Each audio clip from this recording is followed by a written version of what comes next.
السلام علیکم، زه یم سالار خان. تاسو اورئ انسان او علم. ساینسدانان وایي د ژوند کولو لپاره ساه اخیستل ډېر ضروري ده، او د خوړلو لپاره ډوډۍ، او د اغوستلو لپاره کپړې، او د اوسېدلو لپاره کور ضروري دی. لیکن نن سبا د انسانانو په نظر کې د ټولو ضروري شی موبایل دی. په 100% کې 99% انسانان موبایل استعمالوي. په اصل کې موبایل تش دی. موبایل یوه دنیا ده. دا هغه دنیا ده چې موږ او تاسو خپل تیر وخت کې قید کو، او چېرته مو غواړو خپل قید سوی وخت کتلی سو. د موبایل په دې دنیا کې موږ شیان لیدلی سو خو خوړلی نه سو، اورېدلی سو خو راخیستلی نه سو. د موبایل دنیا موږ په سترګو وینو او په غوږو یې اورو، نو دا دواړه زموږ په دماغ کې یو ځای سي. موبایل زموږ دماغ ونیسي، یعنی زموږ دماغ کنټرول کړي.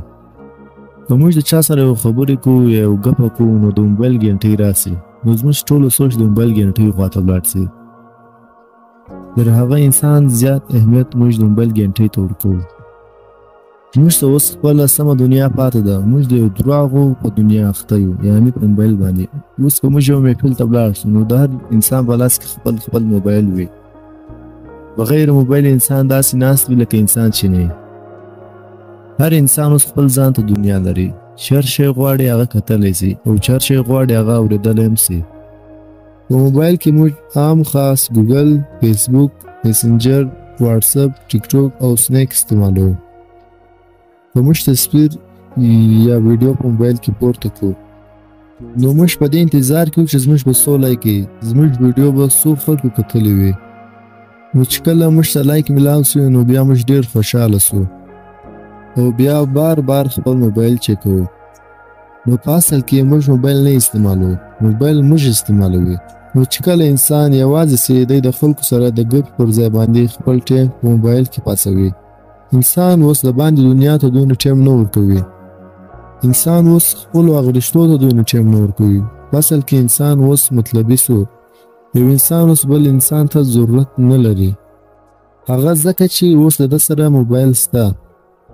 چې کله په موبایل کې یا پیکیج ختم سي یا نیټورک نه وي، نو ټول خپل د ټیکانو راووځي، یا د باندې په روډو ګرځي یا په تړو باندې ناست وي. په دوی باندې بیا وخت نه تېرېږي، دا دنیا پر بوج سي. 95% انسانان د موبایل نشیان دي. فالتو کې دی غمجن وي، او دی وایي کاشکې زه نه وم پیدا سوی. او انسان نور داسې فالتو خبرې کوي. په دې وجه تش وي. د دې وجه صرف او صرف موبایل ده. هغه انسان بیا خامخا د کروڑپتي ژوند غواړي، ښه ګاډۍ غواړي، او ښه کاروبار غواړي. نو انسان خپل پر ځان باندې زیات بوج کښېږدي، او بیا پر انسان باندې خپل نارمله ژوند بوج سي. نو موږ په موبایل کې دا کم غټ سټاران وینو، نو دوی ډېر خوشحاله وي او ډېر په مزو کې وي. د دې وجه تشي ده. د دې وجه دا ده چې موږ او تاسو دوی ته لایک ورکوو. د لایک اصل مطلب تشي دی. د لایک اصل مطلب خوشحالي ده. موږ خپله خوشحالي دوی ته ورکوو، او بیا موږ غمجنه سو، او در دوی خپل ژوند موږ ته کمزور رامعلوم سي، او د دوی ژوند موږ ته خاص رامعلوم سي، او بیا موږ د دوی پر کوم ژوند غواړو. موبایل په اصل کې د رشتهګویو دنیا ده، او دا ډېرو هوښیارو انسانانو جوړه کړې ده. په دې موبایل کې موږ خپل وخت، انرژي او پیسې ضایع کوو. موبایل صرف او صرف یو ټایم پاس دی. انسان خپل قیمتي وخت په موبایل باندې ضایع کوي. په اصل کې الله پاک موږ او تاسو دې دنیا ته امتحان دپاره راستولي یو. انسانان اوس هم منځونه کوي، لیکن پخوا چې به انسانان بیکاره سول، یا به ذکر کوي یا به تلاوت کوي.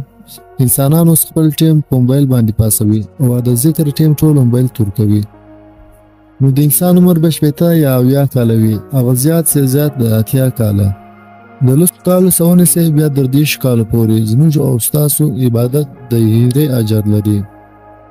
بیا تر 30 کال څخه ونیسئ د 55 کالو پورې زموږ او ستاسو عبادت د 100,000 ثواب لري. 55 کالو اخواته هر څونه ژوندی بیا د عبادت د 100,000 ثواب لري.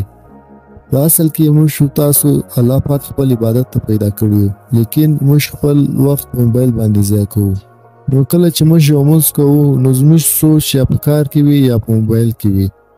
انسان ټول عمر په پیسو او په دنیا پسې منډه وي او چې کله دی مړ سي نو بیا دی خالي لازي د دې دنیا سره. انسان ضرورتونه هیڅکله هم نه پوره کیږي. انسان ټول